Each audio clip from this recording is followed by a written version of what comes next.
Mastery, atteindre l'excellence. Robert Greene. Ceci fait référence à l'ouvrage de Robert Greene, Mastery, traduit en français sous le titre Atteindre l'excellence. Ce livre explore le processus par lequel des individus atteignent un niveau de maîtrise exceptionnel dans leur domaine. Greene s'appuie sur les biographies de figures historiques telles que Léonard de Vinci, Albert Einstein et Mozart pour identifier les étapes et les principes communs à leur parcours. Voici les principaux concepts clés abordés dans Atteindre l'excellence de Robert Greene. 1. L'importance d'une vocation ou d'une inclination profonde. Découvrir son appel. Greene souligne l'importance de trouver une activité ou un domaine qui nous passionne profondément. Cette passion est le moteur qui nous permettra de persévérer face aux difficultés et d'investir le temps et l'énergie nécessaires à l'apprentissage. L'importance de l'enfance et des premières inclinations. Souvent, les signes de notre vocation apparaissent dès l'enfance.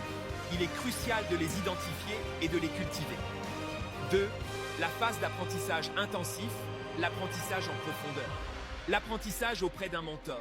Travailler aux côtés d'un maître ou d'un expert est essentiel pour acquérir les compétences et les connaissances nécessaires. Le mentor guide l'apprenti, lui transmet son savoir et l'aide à progresser. La pratique délibérée, l'apprentissage ne se limite pas à l'observation.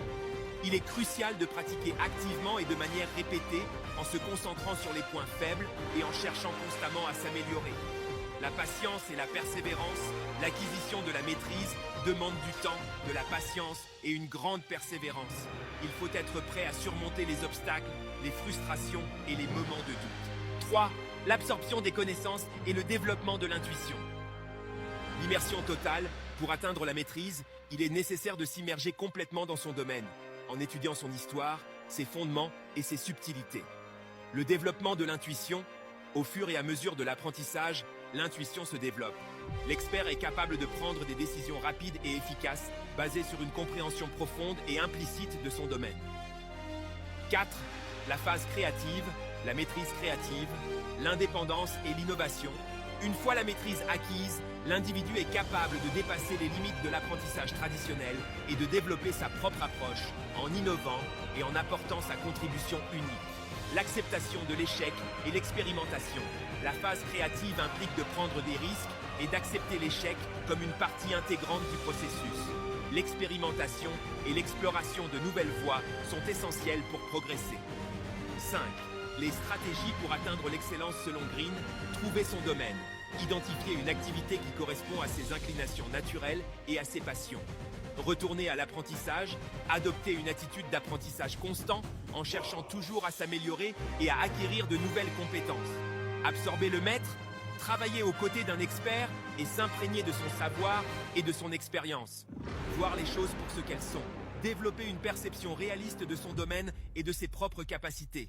La tension créative, maintenir un équilibre entre l'apprentissage et l'expérimentation en cherchant constamment à innover et à dépasser les limites. Atteindre l'excellence est un guide précieux pour tous ceux qui aspirent à la maîtrise dans leur domaine. Il offre une perspective unique sur le processus d'apprentissage et de développement personnel en s'appuyant sur des exemples concrets et des analyses approfondies. En résumé, pour atteindre l'excellence selon Robert Greene, il faut découvrir sa vocation, s'engager dans un apprentissage profond et intensif, développer son intuition par l'immersion et la pratique, exprimer sa créativité et innover. Ce livre est une source d'inspiration et de conseils pratiques pour quiconque souhaite atteindre son plein potentiel.